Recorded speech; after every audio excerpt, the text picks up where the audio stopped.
made no difference. That blood was not just ink, and her poems were not just pleas for you to protect her virtue. What happens if you discover she's holy? What if she finds she doesn't want you for followers? Suppose you are exiled from lands harvested by her hands and watered with tears you summons to her face. Will you beg to stay and pray to her religiously? Suppose you find her temple was a healing place you once ambushed with weapons you told her were tools to love her with. What will happen on the day you realize that she is perfect and it was your beholding eyes that lied? Will you beg her forgiveness for the waves of disappointment that once caused motion sickness in her soul? You took the lightning and thunder from her laugh. You had to know she is holy. You must worship her. Make a religion of patiently awaiting her smile to rise the sun and for her sleepy eyes to beckon the moon about the sky. Doesn't that tell you she's holy? Or would you need to be torn apart by the world and put back together by her tongue again? Healed by her again? How many times does she have to die to save you before you believe that she is holy? Yes. Right.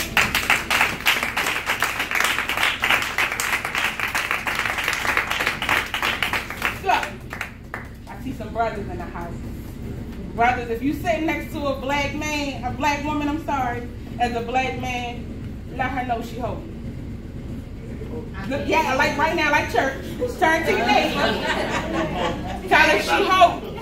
Yes.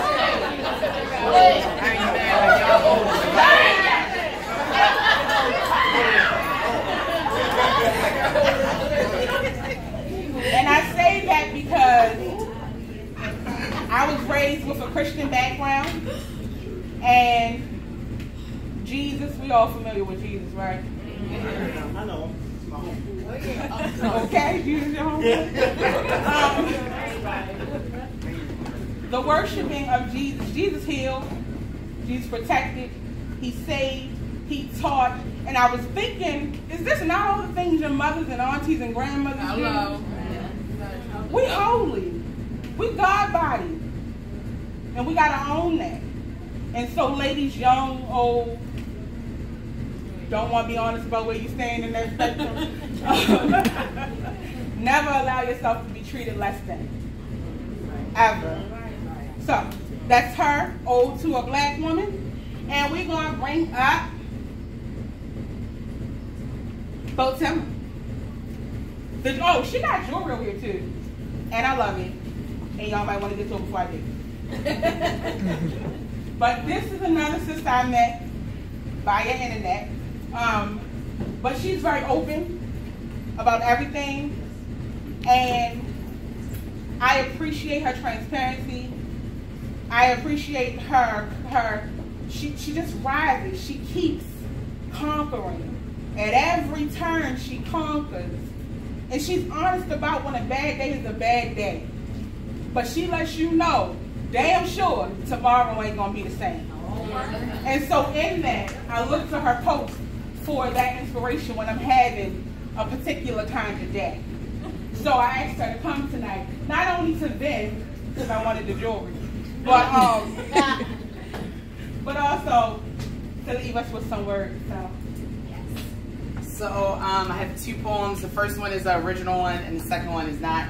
I've been writing poetry since I was about 11. My first poetry was The Art of Conversation as well, with E the Poet MC. Woo! So I'm going to read the poem that I know by heart, like Genocide. I wrote this years ago, and then I revised it. Okay.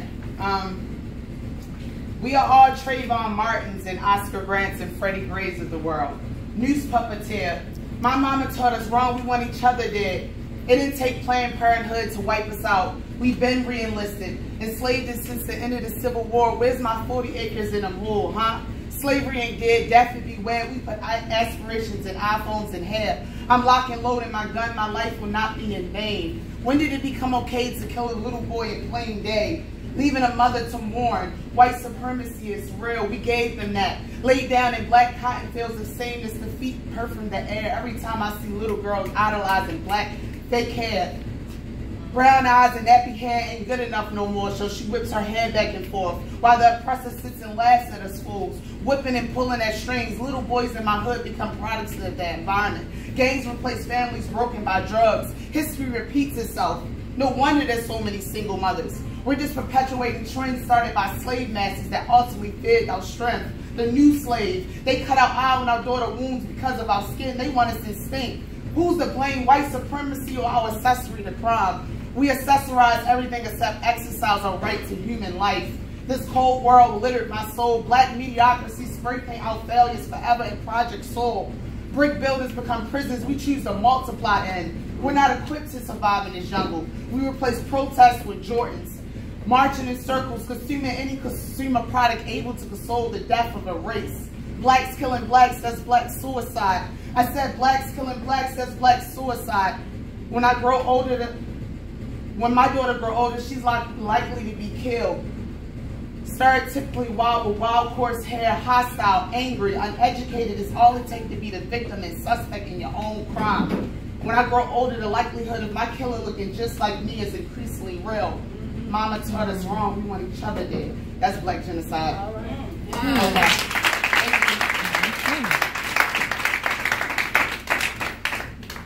So one of the things that I've been very transparent about is I have 2 daughters, only have 1 living daughter. My second daughter died 13 days after she was born of SIDS. And for the last 2 years, I've been, going to grief counseling, writing, but also making more jewelry. Like jewelry design is like my art therapy more than writing nowadays. So I'm going to read the poem Affirmation by Assata Shakur. I named my second born daughter after Assata Shakur. I really admire her and her struggle. And Botima, the name is a given name, and means she who brings strength. So this is Affirmation by Assata Shakur. I believe in living. I believe in the spectrum of better days and gamma people. I believe in sunshine and windmills and waterfalls, tricycles and rocking chairs. And I believe that seeds grow into sprouts. And those sprouts grow into trees. I believe in the magic of the hands and in the wisdom of the eyes. I believe in rain and tears and in the blood of infinity.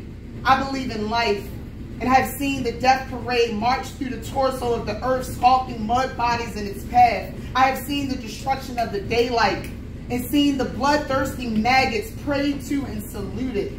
I have seen the kind become the blind and the blind become the blind in one easy lesson. I have walked on cut glass. I have eaten crow and blunder bread and breathed the stench of indifference. I have been locked by the lawless, handcuffed by the haters, gagged by the greedy. And if I know anything at all, it's that a wall is just a wall, nothing more at all. It can be broken down. I believe in living. I believe in birth. I believe in the sweat of love and in the fire of truth. And I believe that a lost ship steered by tired seasick sailors can still be guided home to port. Affirmation.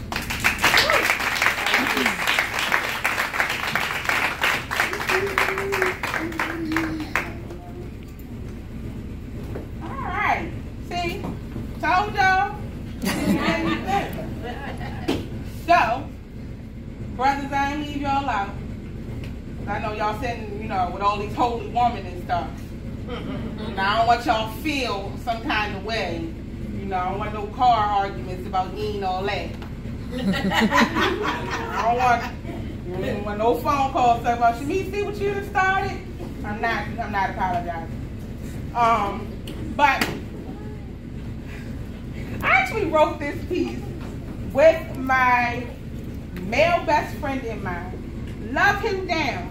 Does he stress me out? Often. But I love him still. And I was thinking after I wrote it, it's kind of my relationship with all the black men in my life. I know some really good black men though. I can't deny that. They are strong. They raise stronger boys that are going to be better black men.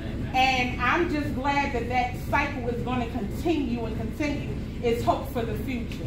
It's hope for me as a woman that should I ever give my mother the wish of a grandchild. Probably never want to do it. But just in case I slip up, it'll be a dope black man. And I pray I bring into this world a dope black boy. So, the year was 1999. And it was a collabo, and I thought music can't get any better than this.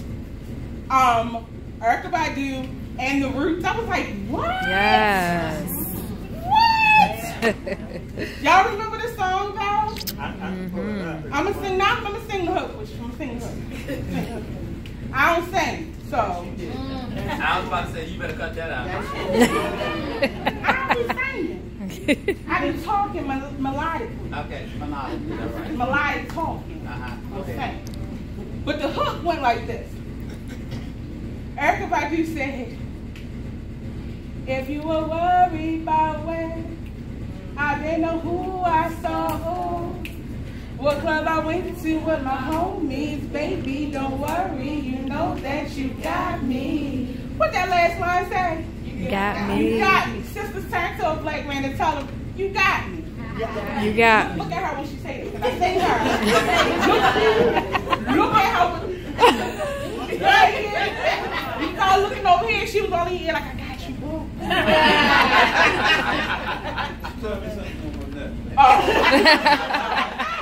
My bad, I'm gonna mind my business from this point forward.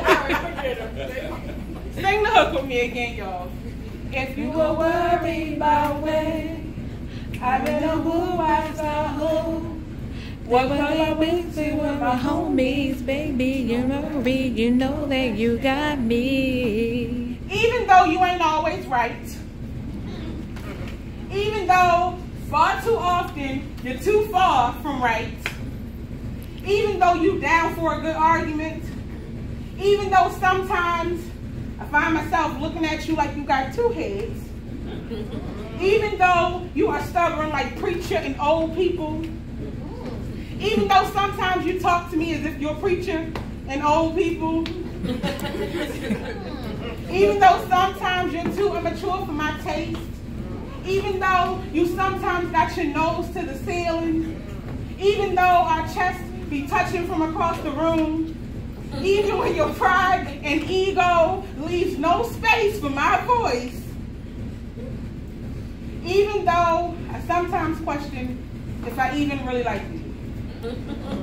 Like every other week, I don't know if I even really like you. Even when you raise your voice too high above conversation tone, even though I always gotta remind you that I'm not the world you're up against, so lower your volume and check your tone. Even though I love your voice despite that nasty ass tone, I still be weak for you. I still make myself meek for you. I still have to remind myself to get up from your feet, I do. I still be mindful for you, be still for you, be present for you, be trying to be a present for you.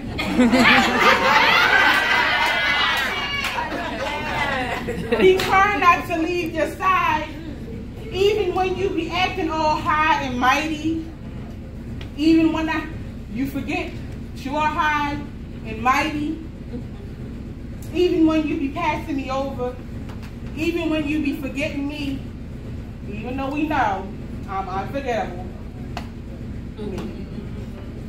Even when you don't see me, don't feel me, don't come close to me, won't get close to me, I am still just a step behind you, right over your shoulder.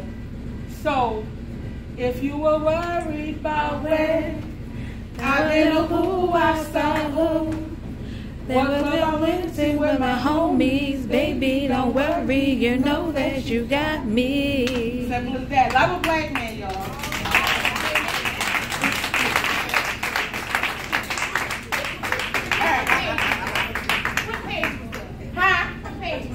It's called Regardless.